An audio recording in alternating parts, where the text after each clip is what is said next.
There's a quote I like. It goes something like, humans have Paleolithic hardware, medieval institutions, and godlike technology. And I like this because it succinctly describes the quandary we are up against, both as individuals and on the meta level. You as a human being have very limited hardware. You're like maybe a late 80s IBM computer at best.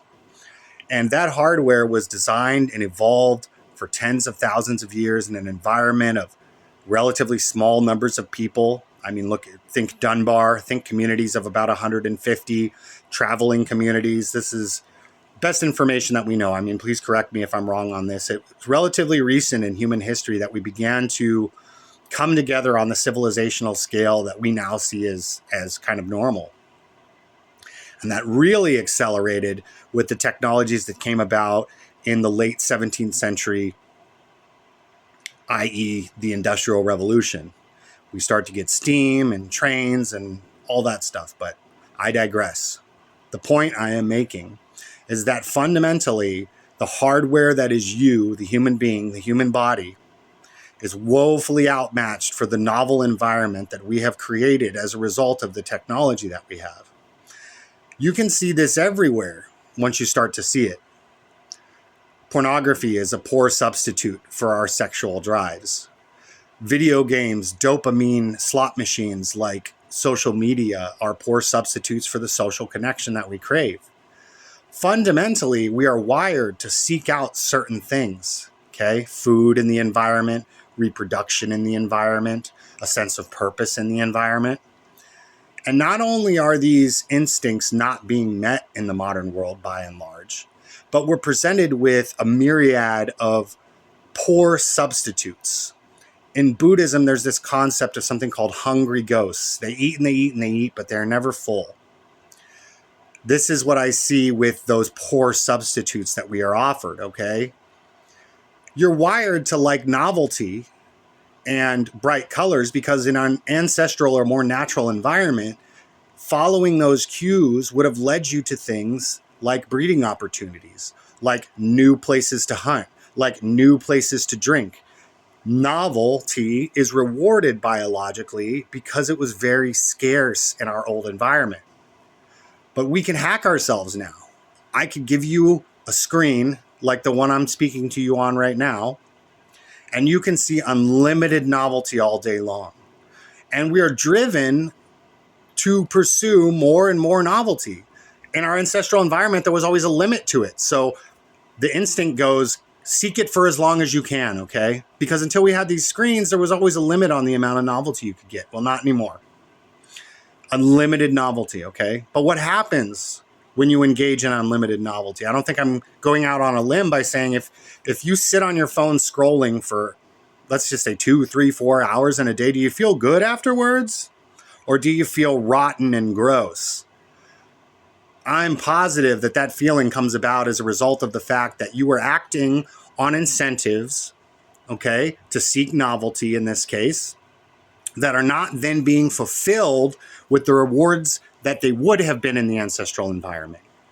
You're not getting any real, with some exceptions, all right, but you're not getting any real mating opportunities or real sustenance or real knowledge that's going to help the way that you move through life by and large on these slot machines, okay, on these social media slot machines.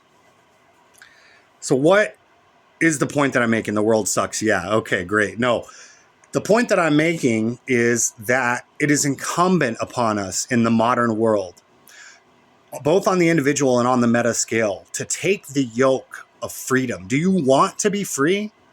Do you want to have agency and be free? Because to do that in the modern world requires first and foremost taking responsibility for your biological drives so that they can no longer be manipulated. The reason we can be led around like rats with our phone is because we just allow our biological programming, that old IBM programming, all right, that was forged in an ancestral environment, to just run us, even though it's not paying off for us anymore. So basically, we all have to force a firmware update. If you don't know hardware, that just means that You have to understand that your biological programming is working not for you, but against you in this environment.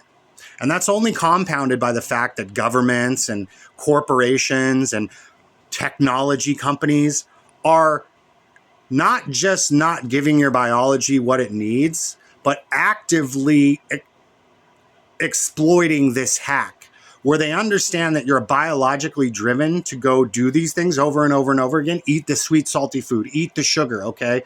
That was some of the earlier hyper novelty. Now the screen hyper novelty has taken it to an entirely different level and arena. You have to understand that your instincts and your biology are being manipulated against you constantly. To be free in the modern age requires, once again, really taking on that yoke of consciousness and saying, no, I want to be free and I want to make my decisions. So you don't just will that. You don't just pretend that's the case. What you have to do first and foremost is honor the animal, the emotional, biological animal that you are. We're not these like great bastions of logic and reason in how we operate through the world.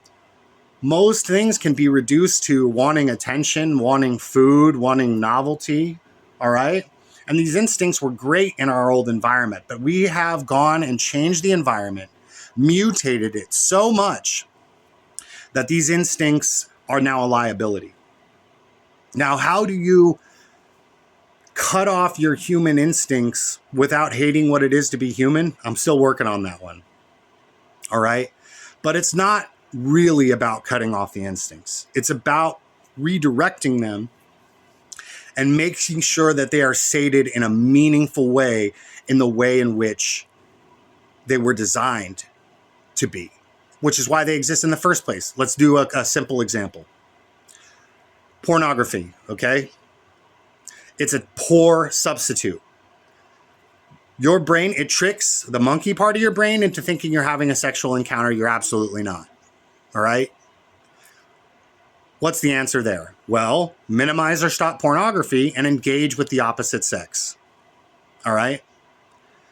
Because whether or not you're successful is irrelevant. It is about feeding those instincts that exist with the thing that they exist for. And then you will be sated. Then you will be happy.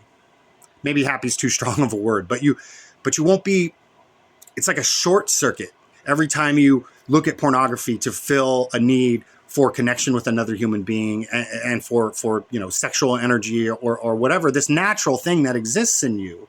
But you're sating the craving without getting the thing the craving is designed to have you go get. That craving exists because it's designed to push you towards actual sexual encounters.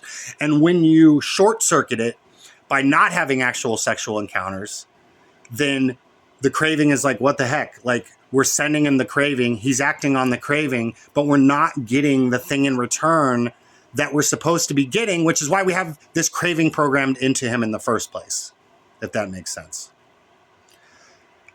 This was a little bit scatterbrained. I'm messing with different types of content, but this is a major part of how I see the modern world and a major and fundamental task that I feel we all have to engage with. Let me know what you think. If you like this style of content, if you don't, how I can make it better, any of that stuff. Thanks for watching.